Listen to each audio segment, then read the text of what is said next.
Numuririmbyi afise ubumuga bwo kutabona, numuririmbyi yandika neza, numuririmbyi afise ikaramu nziza, numuririmbyi neza na neza yandikiye abaririmbyi benshi bagiye batandukanye, numuririmbyi ndetse neza na neza yagiye kuba agira ubumuga ntiyabuvukanye kuba atabona, numuririmbyi kandi yaje kuba atabona amaze kuzuza nk'imyaka nk'umunani uko kuri nefko niho yagiye kuba atabona, ubwo bumuga arabukurana gushika none mwanya ntabona. Sinovuga karo ubumuga, sinovuga karo kimuga, ahubwo numwe mu baririmbyi beza, numwe mu bantu bafise impano idasanzwe, iburya ushobora kubura iki ukaronka ikindi, numwe mu baririmbyi beza karere kacu dufise mwiza, numwe mu baririmbyi kabisa ubona ko bicitegerezo, hagera kwandika no mumesha, hagera kuririmba no mumesha, ugerageje kuraba numwe mu baririmbyi bafise igikundiro mu bantu bivaye no kuntu ameze no kuntu abantu bamwakiye mu mutima wiwe. Yandikiye abaririmbyi benshi nk'aba Melody Bande benshi kabisa bakomeye hano mu karere, ariko ino munsi indirimbo ya Sarbi nawe yayigizemo ukuboko kudasanzwe. Numwe mu baririmbyi yitwa Nio Bosco, the one and only, all the way from Rwanda, KGL Rwanda. Yagize umukono udasanzwe, yagize ikaramu idasanzwe, yagize writing idasanzwe mu ndirimbo Tel Aviv. Urabona ko ari afise 88% mubanditse mu kwandika kugira ngo twumve song imeze neza, twumve lyrics y'indirimbo Tel Aviv imeze neza, kugira ngo twumve kabisa akanovera k'indirimbo Tel Aviv niwe yabigizemo uruhara. Tel Aviv mwayumvise gute? Tel Aviv ni indirimbo yanditse neza, ugerageje kuraba ni umukono witwa Nio Bosco, urana ko ariwe yanditse. Benshi bagiye bagaruka ati kubera iki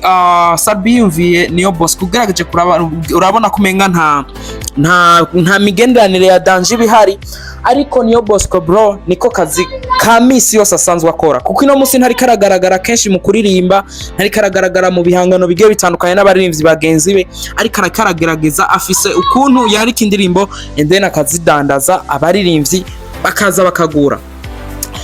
Niwo murundi wa mbere tubonye yandikiwe n'indirimbo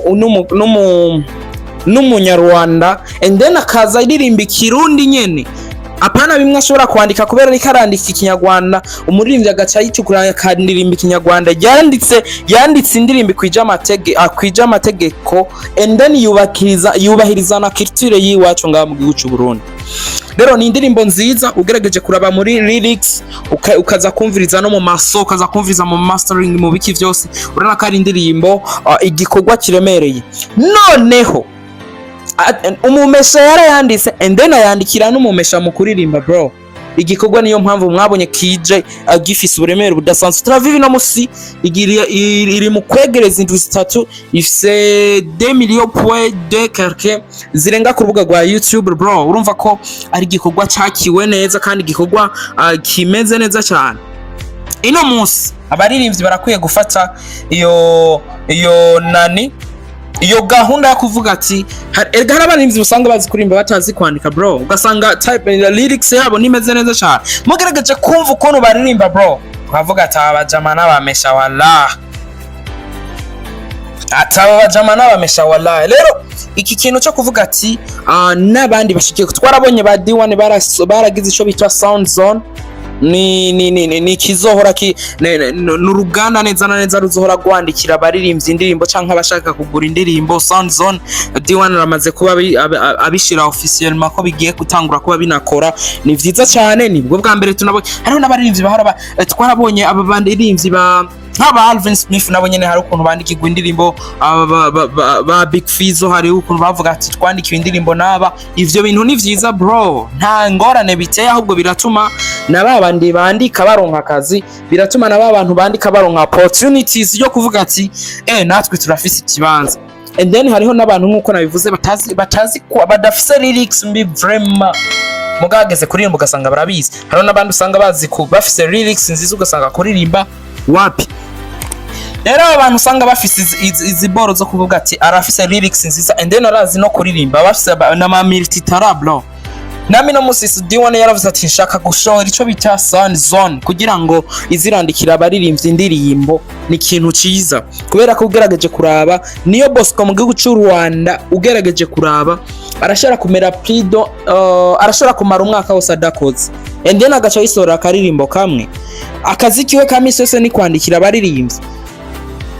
ni kwandikira abaririmbyi kandi biramutunze afise aheruka no kugira umugore ubu afise umugore atunze umugore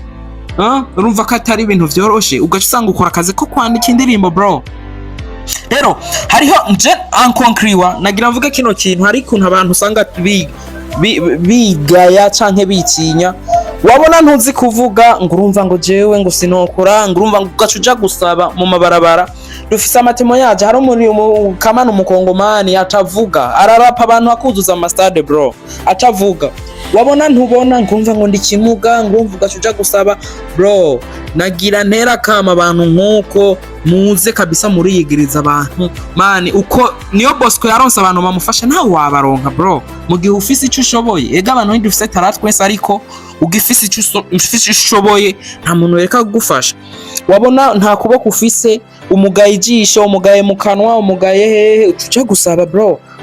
ugasanga unafise n'impano bro hari abantu reba bafise impano nk'izo kandi bafise n'ubwo bumuga bro ugaca usanga rero birabahesheje ayubufu kandi abantu baba bafise ubumuga kenshi cyane barakunda kuba bagira ama opportunities mu bintu bigiye bitandukanye nayigeze kuja muri competition kera hari nka 2018